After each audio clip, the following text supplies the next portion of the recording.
이제 7, 8월 여름 기간 동안 말씀의 주제를 우리 삶에 주님의 기도가 흐르게 하라, 이런 주제를 한번 정해보았습니다. 우리 삶 속에 주님의 기도가 흘러가는 삶, 오늘 그 첫 번째 시간으로 하늘에 계신 우리 아버지라는 말씀의 제목으로 말씀을 전하려고 합니다. 흔히 주기도라고 하지요. 하지만 언젠가부터 우리는 습관적으로 주기도문이라고 사용하기 시작했습니다. 좀 더 시간이 지나니까 주기도에서 주기도문, 주기도문에서 기도에 핵심된 내용이 빠지고 나니까 주문이 되고 말았습니다. 그래서 흔히 세상 사람들은 우리가 고백하는 이 주기도를 교회 다니는 사람, 예수쟁이, 그리스도인들의 주문이구만, 때로는 우리도 주문 아닌 주문처럼 우리가 되뇌일 때가 있는 것 같습니다. 주기도문이라고 하지만 정확하게 이름 붙이자면 주님의 기도겠지요. 줄여서 우리는 주기도라 그렇게 부르기도 합니다. 주님께서 가르쳐 주신 기도입니다. 누가 가르쳐 주셨다고요? 주님께서. 그럼 누구에게 가르쳐 주셨을까요? 제자들에게. 오늘 예배드리는 저와 여러분, 우리 성도들에게 가르쳐 주신 기도입니다.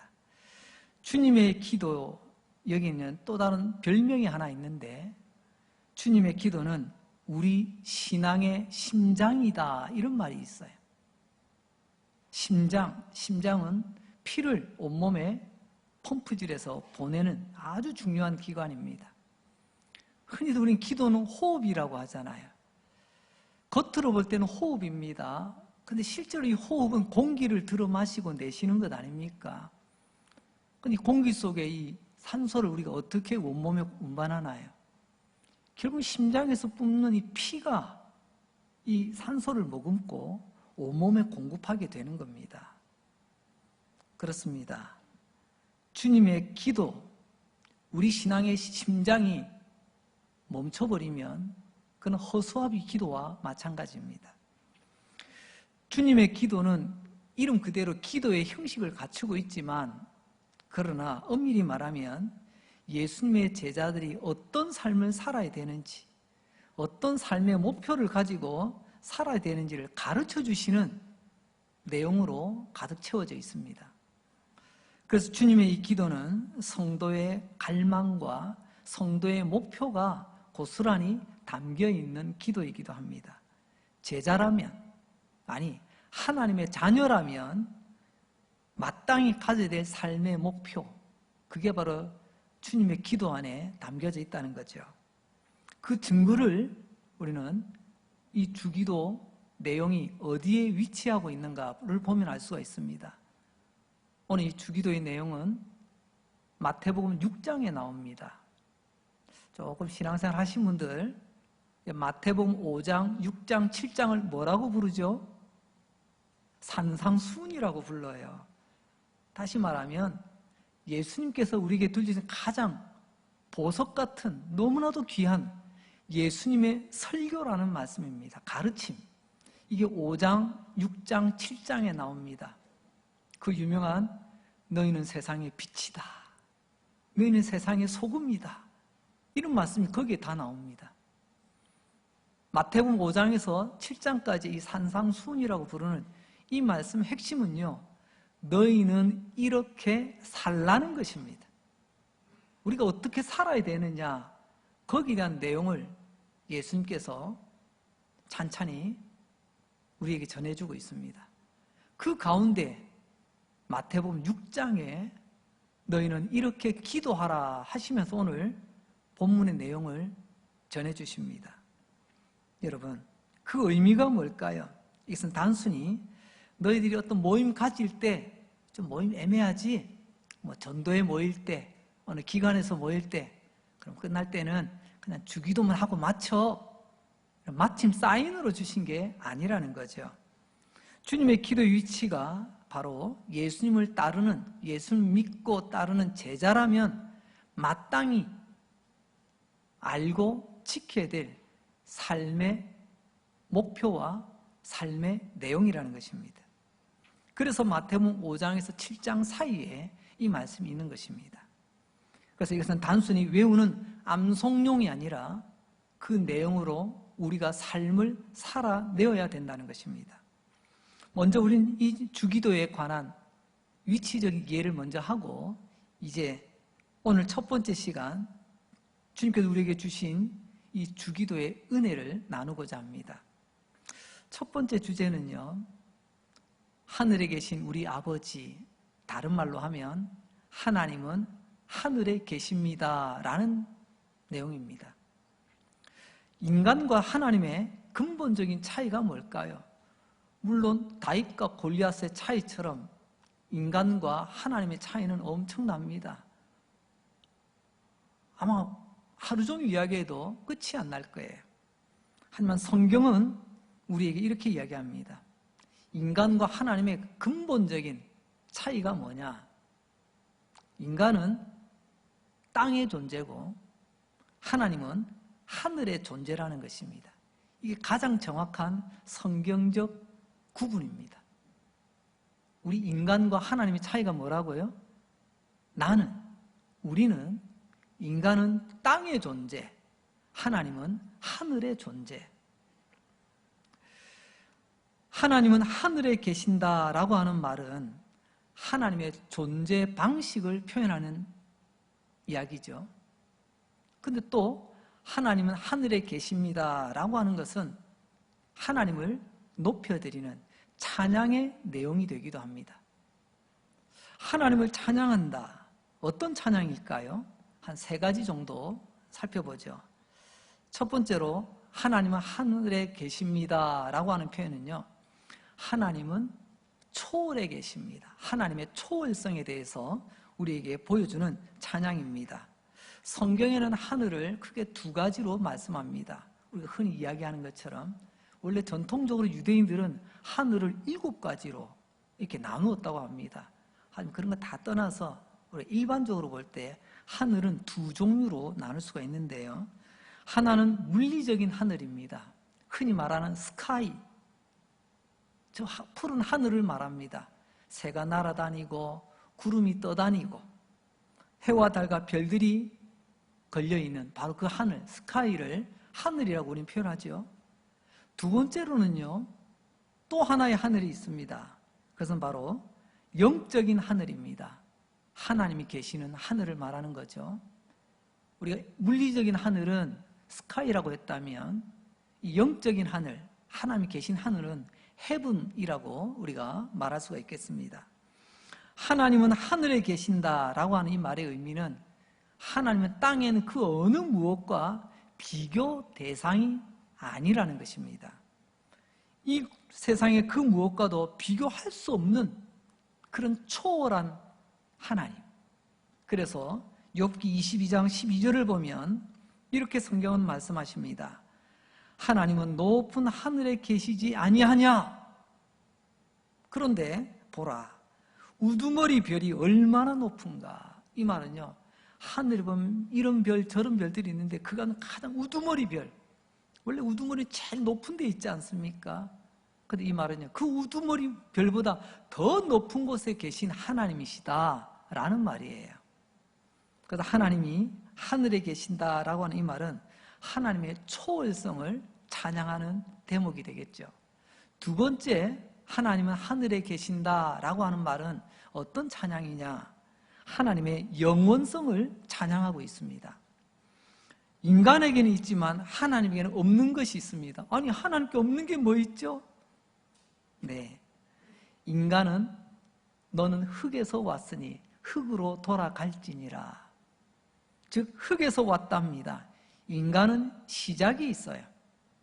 그러나 하나님은 시작이 없습니다. 인간은 흙으로 돌아갈지니 인간은 끝이 있습니다. 그래서 우리는 죽음이라고 하죠. 그런데 하나님은 끝이 없어요. 그럼 시작도 끝이 없는 것, 그것을 우리는 영원하다라고 말합니다. 그것을 우리는 하나님께 적용을 하면요, 하나님의 영원성. 우리는 시작이 있고 끝이 있지만 우리 하나님은요, 시작도 끝이 없는 그야말로 영원 그 자체예요. 그렇다면 하나님 언제부터 하늘에 계셨을까요? 우리는 쉽습니다. 여러분, 제가 이 땅에 언제부터 있었을까요? 여러분은 언제부터 이 땅에 있었나요? 제일 쉬운 것은요, 빨리 주민등록증 꺼내보면 압니다. 거기 딱 찍혀 나와요. 적어도 이때 내가 땅에 있었다. 이때부터 말입니다. 하나님 언제부터 하늘에 계셨을까요? 창세기 1장을 보면 태초에 하나님이 천지를 창조하셨다고 말씀하십니다. 천지, 하늘과 땅을 창조하셨습니다. 자, 그럼 이 말은 천지가 창조될 때 하나님이 그때부터 계셨다는 말인가요? 아니죠. 천지를 창조하신 그 이전에도 하나님은 계셨다는 말씀입니다. 우리가 시작이라고 부르는 그 어떤 시점, 그 이전에도 하나님은 계셨고 이후로도 끝이 없는 그 하나님. 그래서 이 하나님의 영원함에 대해서 시편 90편 2절을 새번역 성경으로 이렇게 번역을 해놓았더라고요. 제가 한번 읽어드리겠습니다. 산들이 생기기 전에, 땅과 세계가 생기기 전에, 그러니까 천지 창조 전이죠. 영원부터 영원까지 주님은 하나님이십니다. 하나님은 이 세상 모든 것이 생기기 전, 그게 바로 영원 전부터 영원까지입니다. 하나님은 영원하신 하나님, 하늘이 만들어지기도 전에 하나님은 그 하늘에 계셨다고 말씀하십니다. 세 번째로 하나님은 하늘에 계십니다 라고 하는 것이 어떤 찬양이냐? 하나님의 주권과 통치를 찬양하는 내용이라는 것입니다. 솔로몬 아시죠? 아버지 다윗 그토록 수건 사업으로 여겼던 성전 건축을 다윗 때에는 이루지 못하고 그의 아들 솔로몬 왕 때 성전 건축이 완공됩니다. 성전 건축을 완공하고 난 뒤에 신하들과 백성들을 불러놓고 솔로몬 왕이 감격에 겨워 축사 겸 축복 기도를 하는 장면이 열왕기상 8장 39절에 나옵니다. 이렇게 외치죠. 주는 계신 곳 하늘에서 들으시고, 보세요. 주는 계신 곳 어디라고요? 하늘에서 들으시고 사하시며 각 사람의 마음을 아시오니 그들의 모든 행위대로 행하사 갚으시옵소서. 주만 홀로 사람의 마음을 다 아시니이다. 솔로몬이 성전을 어디다 지었나요? 뭐 비행기 타고 기구 타고 저 하늘 꼭대기에다 지었습니까? 땅 파고 기초 삼고 기둥 세우고 지붕 얹어 땅 위에 성전을 만들었습니다. 그런데 솔로몬이 어떻게 기도하죠? 비록 우리 손으로 만든 성전, 이 성전이 내 눈앞에 있지만 하나님은 여전히 하늘에 계십니다 라고 고백했다는 거예요. 이게 바로 하나님은 하늘에 계십니다 라고 하는 고백이요 찬양이라는 말씀이죠. 즉 하나님은 영원한 존재라는 것을 고백하고 있습니다. 또한 하나님은 그 하늘에서 가만히 계시는 것이 아니라 이런저런 일들을 다 감당하고 계십니다. 주님이 계신 곳에서 하시는 일을 솔로몬은 이렇게 고백을 하고 있습니다. 한 4가지 정도 되네요. 조금 전에 말씀 한번 띄워주시고요. 첫째는 들으시고 우리의 기도를 들으신답니다. 우리는 허공에다가 그냥 떠벌리는 기도가 아닙니다. 우리의 기도를 들으시고 우리의 기도를 이루어주시는 하나님의 주권, 하나님의 통치가 바로 하나님께 있다는 것을 말씀하고 있죠. 두 번째는 사하시고 죄인들을 용서하시는 것도 하나님의 주권이요 하나님의 통치, 다스림의 방법입니다. 세 번째로는 사람의 마음을 아신다. 우리의 마음을 감찰하시고 살피시고 그리고 그것을 다스리시는 하나님. 그리고 마지막으로 네 번째, 사람의 모든 것을 행위대로 갚아주시는 하나님. 여러분, 사람이 행한 대로 하나님이 다 갚아주시는 하나님의 주권과 하나님의 통치를, 이것을 솔로몬이 노래하고 있더라는 것입니다. 이처럼 주님은 하늘에 계십니다. 이 말은 하나님은 하늘에 계시면서 온 세상을 하나님의 주권으로 다스리고 계십니다 라는 고백이죠. 우리도 이처럼 하나님은 하늘에 계십니다. 그냥 위치, 하나님 어디 계십니다, 거기서 끝나는 것이 아니라 우리 하나님은 마땅히 우리의 찬양을 받으실 분이십니다. 왜? 하나님은 영원하시고 하나님은 초월해 계시고 하나님의 주권과 하나님의 통치하심이 지금도 여전히 함께 하십니다. 이것을 우리가 인정해 나가는 거죠. 우리가 주기도를 잘 외우고 계시는데요, 외우기는 외우는데 하나님이 하늘에 계신다, 하나님은 초월해 계시고 영원하시고 주권과 통치에 대해서 인정하지 않는 그런 사람들도 의외로 있습니다. 다윗을 한번 들어봅니다. 그 위대한 다윗이 어느 날 나 위에 목숨 걸고 싸워주는 장수 우리아라고 하는 용맹한 장수를 전쟁터 최전선으로 발령 보내서 그만 전사하게 만듭니다. 겉으로 보면 전사지만 다윗의 엄흉한 흉계였죠. 그 우리아의 아내 밧세바의 모습에 홀딱 반해가지고 그 여인 하나 얻겠다고 그 위대한 장수를 죽이게 만듭니다. 죽고 난 뒤에는요, 홀로 있는 여인 내가 불쌍해서 거둬준다는 식으로 그 아내 밧세바를 그만 데리고 옵니다. 자기 아내로 삼아버리죠. 자기의 욕심과 정욕에 넘어가서 그만 범죄하고 말았습니다. 처음에는 누구도 그 옆에서 다윗에게 잘못이라고 이야기하지 않았습니다. 감히. 그러니까 다윗도 생각해 봅니다.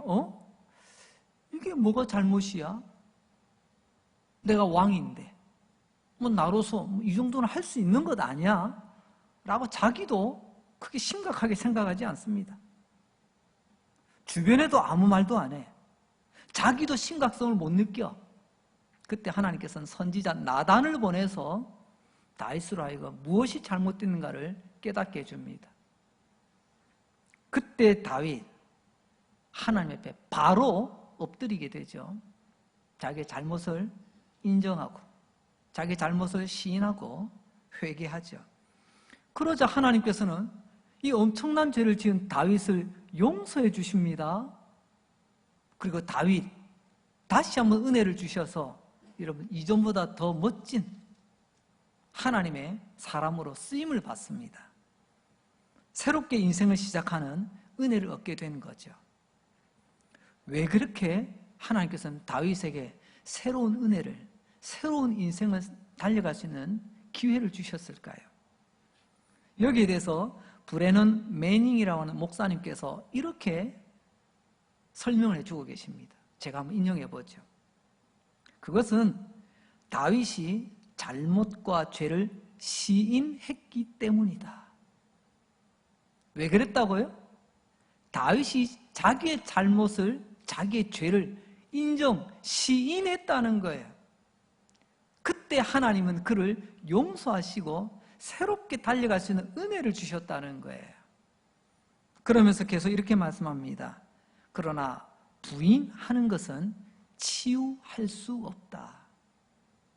우리가 흔히 질병에 대해서 이야기할 때 불치병이라는 말을 쓰고요, 때로는요 고질병이라는 말도 쓰고요, 때로는요 고칠병 이런 말도 씁니다.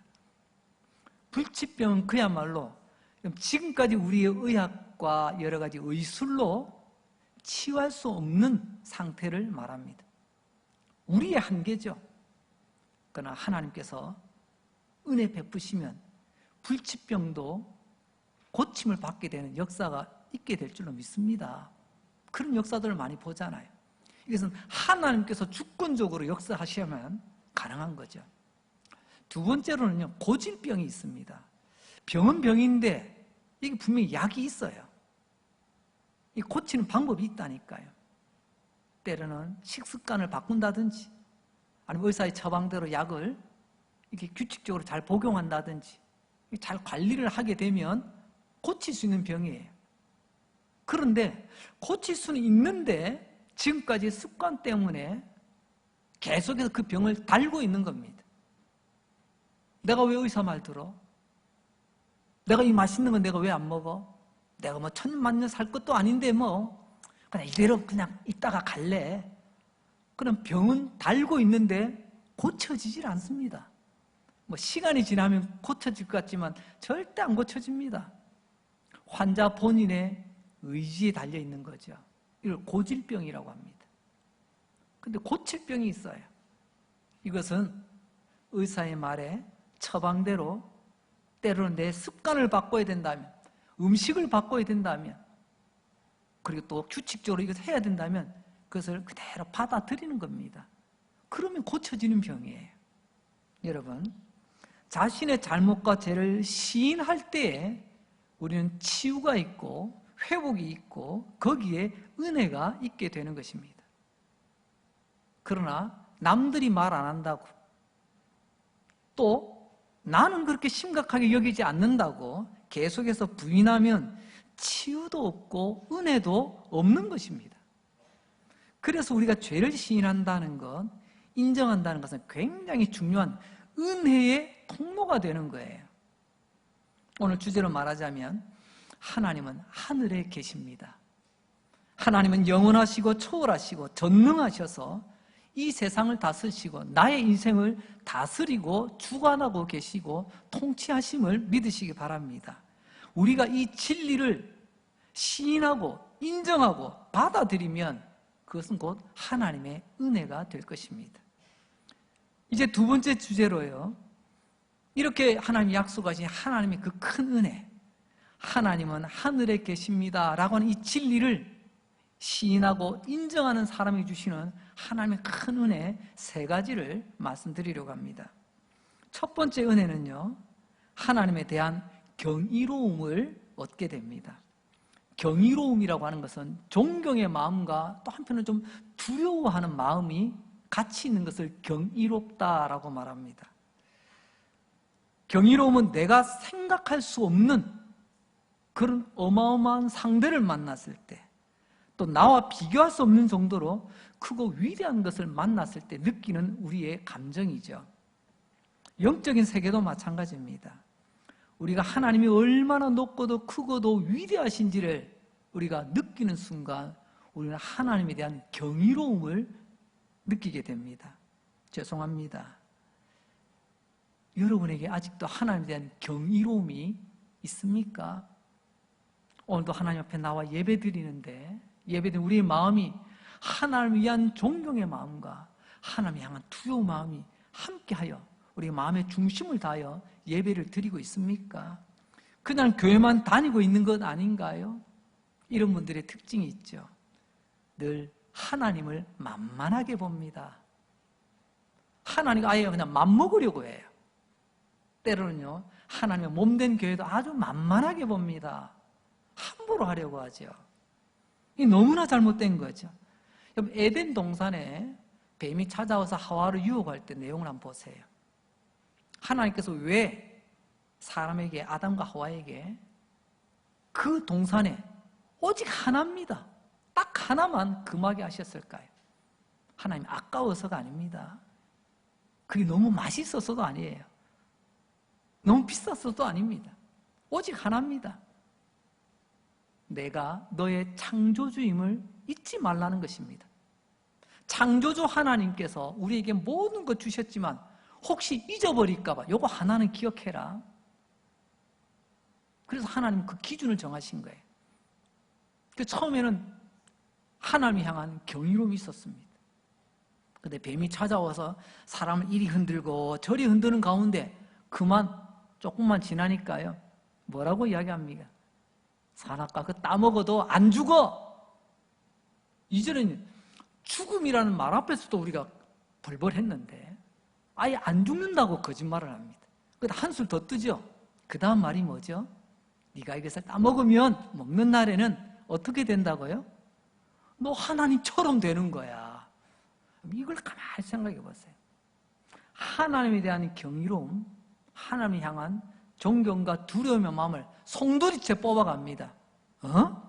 하나님하고 나하고 맞먹는다고? 이게 죄의 결과입니다. 여러분, 우리 하나님 하늘에 계십니다. 우리는 땅에서 와서 땅으로 돌아가야 될 존재입니다. 그런데 이런 하나님의 크고 위대하심, 이 하나님의 위대한 진리가 내 심장을 여러분 관통하지 못하면 하나님에 대한 경이로움이 사라지게 되는 거죠. 하나님에 대한 이 경이로움을 성경에서는요, 또 다른 단어를 쓰는데 경외라는 말을 씁니다. 여호와를 경외하라. 하나님이 없는 세계에서는 그냥 경이롭다.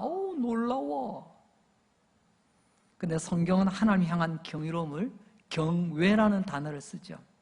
자, 두 가지 질문 한번 던져볼까요? 하나님은 왜 경외함이 필요할까요? 왜 우리는 하나님을 경외해야 될까요? 앞서 말씀드렸습니다. 하나님을 경외하는 것은 당연히 피조물로서의 도리라는 것입니다. 내가 피조물이라는 것을 잊지 않기 위하여, 그것을 기억하기 때문에 창조주 하나님을 경외하는 것입니다. 우리가 부모님을 왜 우리가 공경해 드리는 거죠? 이제 팔씨름하면 아마 여러분들이 이기는 분들이 많으실걸요? 겨울에 올라가면 여러분들의 무게가 더 나가는 분들이 더 많으실걸요?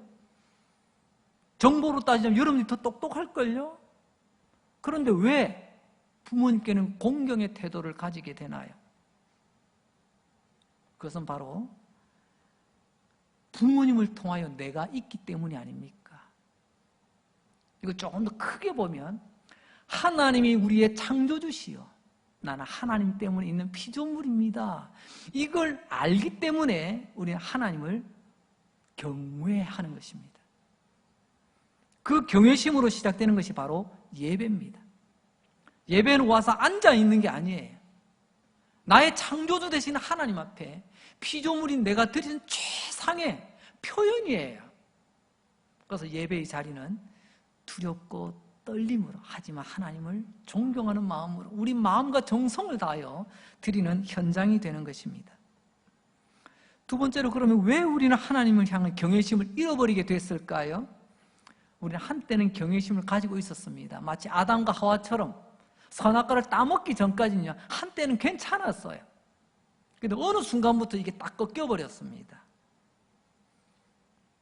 어떤 책에 보니까 이런 글이 있어서 제가 한번 인용해 봅니다. 전에는 하나님의 경이로움을 볼 줄 아는 사람이었다. 그런데 이제는 자기 스스로의 찬란함에 압도되어 더 큰 것을 보지 못하는 눈먼 자가 되었다라는 것입니다. 자기 스스로의 찬란함에 압도되어, 그전에는요, 내 앞에 있는 그 큰 것, 하나님을 말하거든요.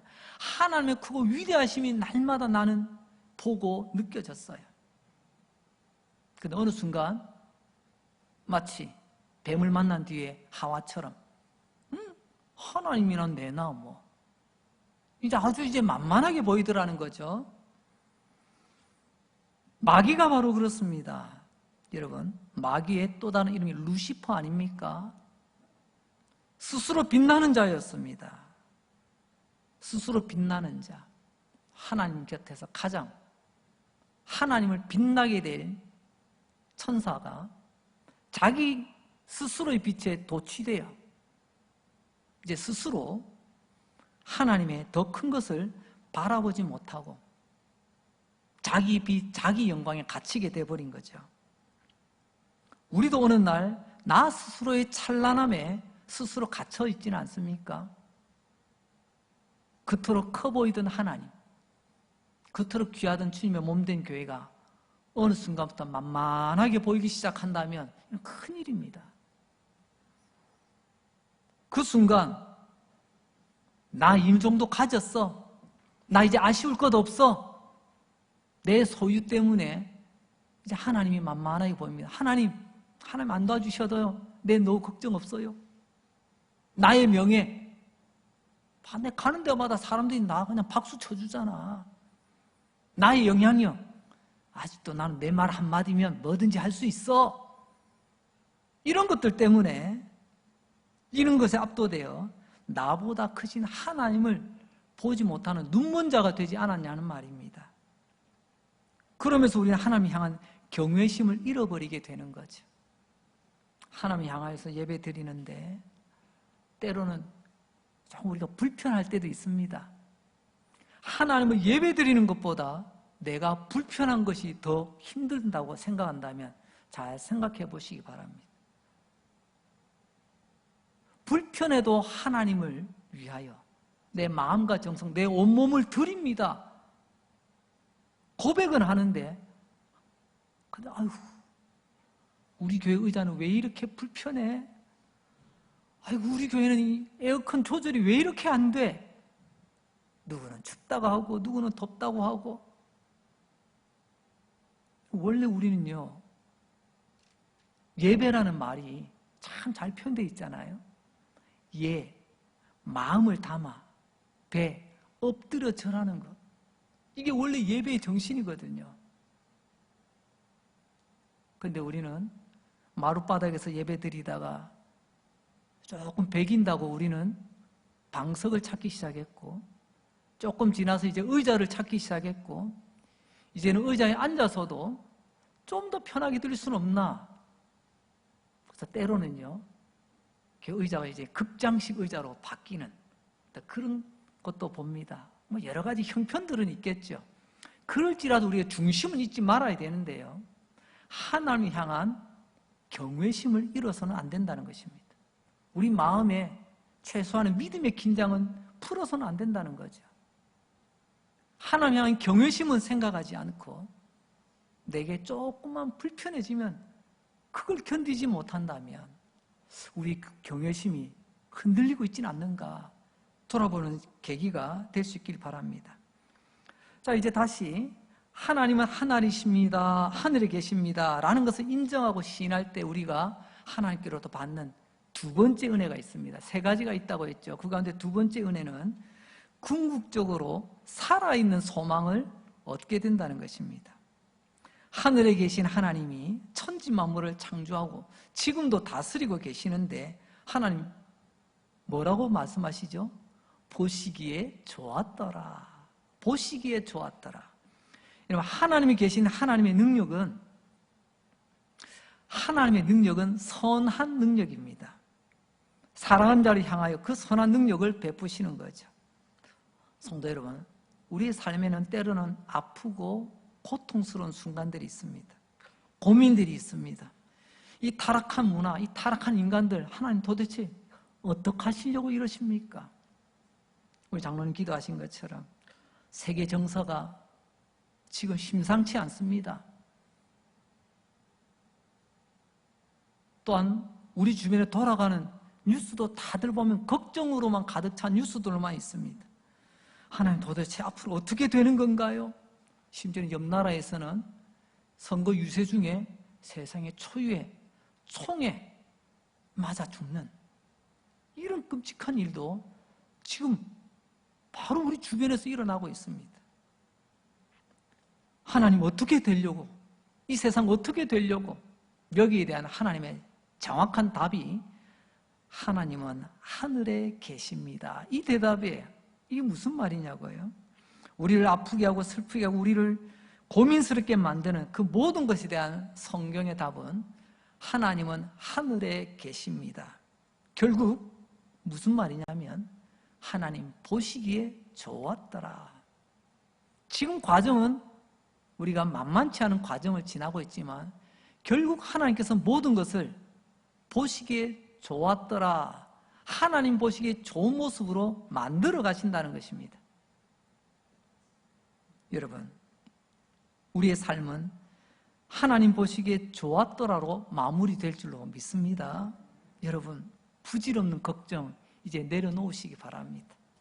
오늘 저녁 시간에도 걱정에 대한 이야기를 조금 나누겠지만 걱정해서 될 것 같으면 매일매일 하시기 바랍니다.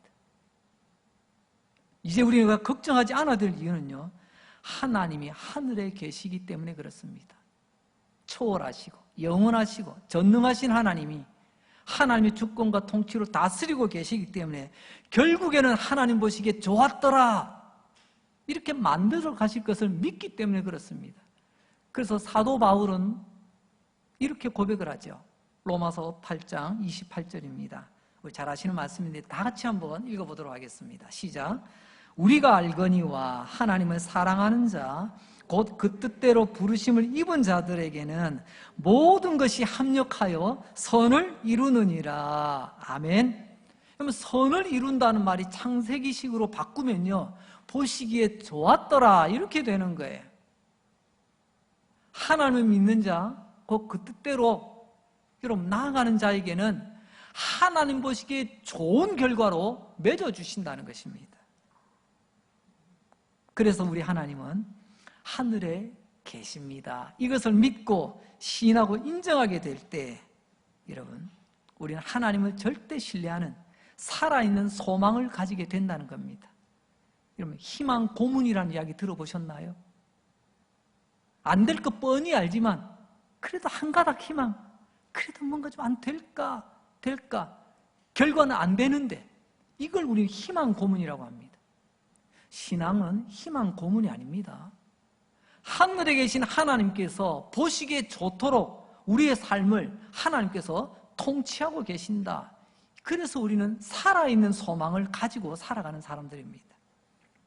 이제 세 번째, 하나님은 하늘에 계십니다 라는 것을 인정하고 시인할 때 주시는 은혜는요, 우리가 진정으로 겸손한 인간이 된다는 것입니다. 하나님은 끊임없이 우리에게 겸손을 가르치십니다. 왜냐하면 겸손한 것이 주님 닮는 겁니다. 겸손이 곧 복받는 지름길이라는 것입니다. 그럼 예수 닮는 게 신앙의 최고지 않습니까? 예수 닮으면 순종의 사람이 됩니다. 우리 예수님 죽기까지 순종하셨듯이요. 또 하나, 오늘 말씀처럼 예수 닮은 사람은 겸손해집니다. 하나님이 어떻게 우리에게 겸손을 가르쳐주죠?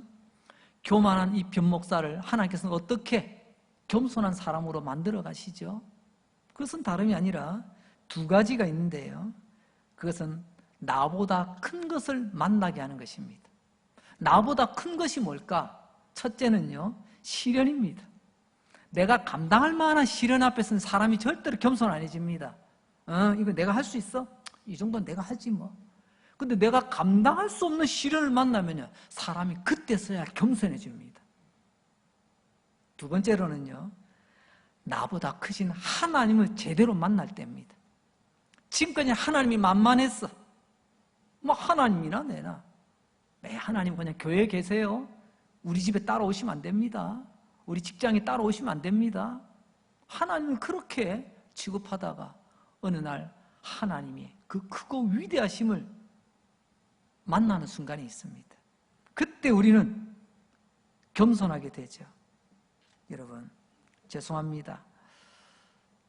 여러분은 하나님은 너무 만만한 옆집 친구같이 여기고 계시지는 않습니까? 신앙생활을 너무 만만하게 하고 계시지는 않나요? 나 교회 좀 알 것 다 안다. 그래서 하나님의 교회를 너무 함부로 하려고 하지 않습니까? 나보다 위대하신 하나님을 만나보세요. 그 하나님께서 함께 하시는 하나님의 몸된 교회입니다. 언젠가 TV 드라마에 이런 재미난 제목을 가진 드라마가 있더라고요. 제가 내용 잘 본 건 아닌데 제목이 아주 특이해서 기억에 남아요. KBS에서 방영했는데요, 그놈이 그놈이다. 기억나시나요? 한 예쁜 여주인공이 이 남자 저 남자 만나는 그런 이야기들 섞여 있는데요, 제목 그대로더라고요. 그놈이 그놈이다. 하나님 앞에 그 인간이 그 인간입니다. 내가 남하고 비교해서 내가 조금 나아 보니까 교만해지고, 교만하니까 다른 사람을 판단하고 다른 사람을 정죄하는 것입니다. 죄송합니다. 하나님 앞에서는요, 그놈이 그놈입니다. 시속 110km로 달린다는 치타든지, 아니면 시속 1시간 1m도 못 가는 달팽이든지, 아니면 몸무게가 8톤이나 나간다는 아프리카 코끼리든지, 아니면 1g도 나가지 않는 하루살이든지, 여러분, 무한 앞에서는 유한은 없는 거나 마찬가지입니다. 영원하신 하나님, 무한하신 하나님 앞에서 그냥 우리는 없는 거나 마찬가지라니까요. 이런 하나님은 하늘에 계십니다.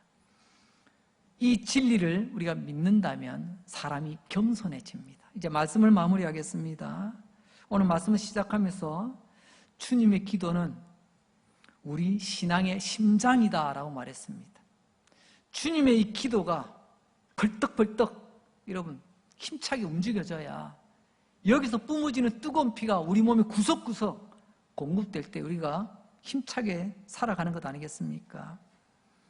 하나님은 하늘에 계십니다 라고 하는 이 주님의 기도가 우리의 온 삶에 힘차게 흘러갈 수 있길 바랍니다. 주님의 기도는요, 외우는 것이 아니라 살아내는 것입니다. 그래서 주님의 기도는 내 삶의 목표가 되어야 되는 것입니다. 그때 우리가 살아가면서 하나님 앞에 아름다운 성도라 칭찬받게 되겠지요. 복되신 여러분 되시기를 주님의 이름으로 축복합니다. 기도합니다. 하나님 아버지 감사합니다. 오늘도 영광 받으시고 오늘도 말씀에 은혜 주셔서 감사하고 깨닫게 해주시니 감사합니다. 주님의 기도가 암송하고 외우는 기도가 아니라 우리의 삶에 흐르는 우리 삶의 갈망이요 내 인생의 목표라는 것 다시 한번 깨닫게 해주시니 감사합니다. 주님, 우리 가운데 아픈 자를 고쳐주시고 눈물 나는 자를 닦아주시고 힘이 없어 주저앉은 자 우리 주님의 능력의 손으로 일으켜주시고 세임 주시고 용기 주시기 원합니다. 또 한 주간 우리 강릉제일 성도들 주님 바라보며 특별히 우리 하나님 하늘에 계십니다. 이 위대한 진리와 함께 씩씩하게 걸어가는 복된 한 주간 되기를 원하오며 예수님 거룩하신 이름으로 기도합니다. 아멘. 자리 일어나셔서